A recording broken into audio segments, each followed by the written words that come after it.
Hello guys, mayroon po tayong i-repair ngayon na grinder. Grinder po yan ang kasama ko. I-check muna natin yung wire. Wala man akong nakikitang may putol o may damage. Sumunod natin titingnan ngayon yung carbon brush. Yun po ang buhay ng grinder, carbon brush. Yan. Okay pa naman po yung carbon brush, wala pong problema. Yan.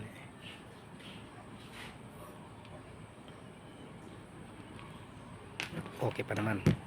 Yung kabila naman guys, tingnan natin.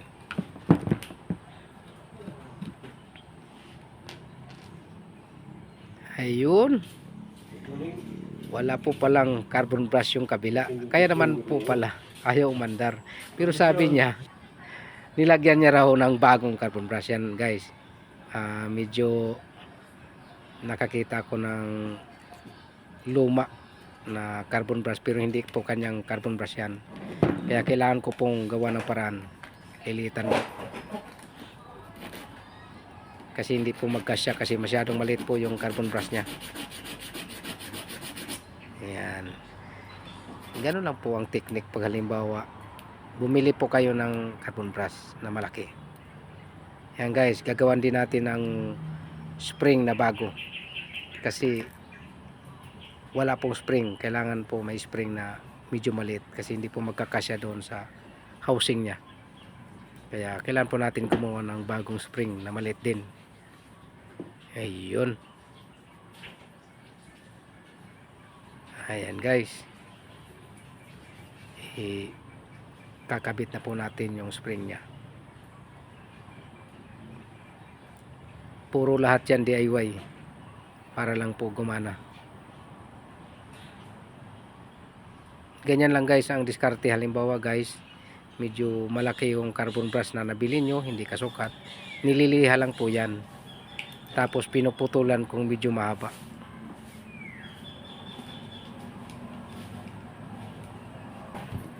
Ayun, ginupitan pa yung puno niya kasi medyo masyadong malaki, hindi po magkakasya doon sa pinaka takip niya, malaki masyado, kaya kailangan po bawasan.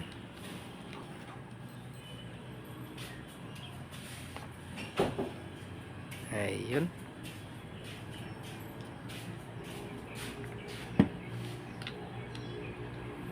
i-try na po itakip kung pwede na.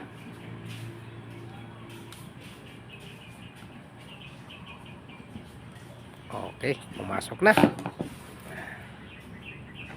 Ayan, magtitesting po tayo kung gagana.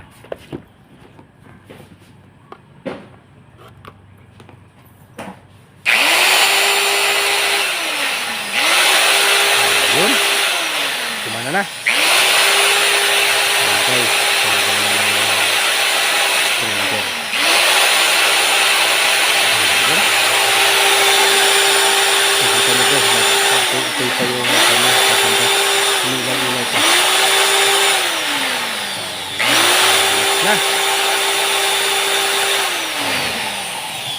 Okay, okay, approve. Oh, walang amoy. Thank you for watching.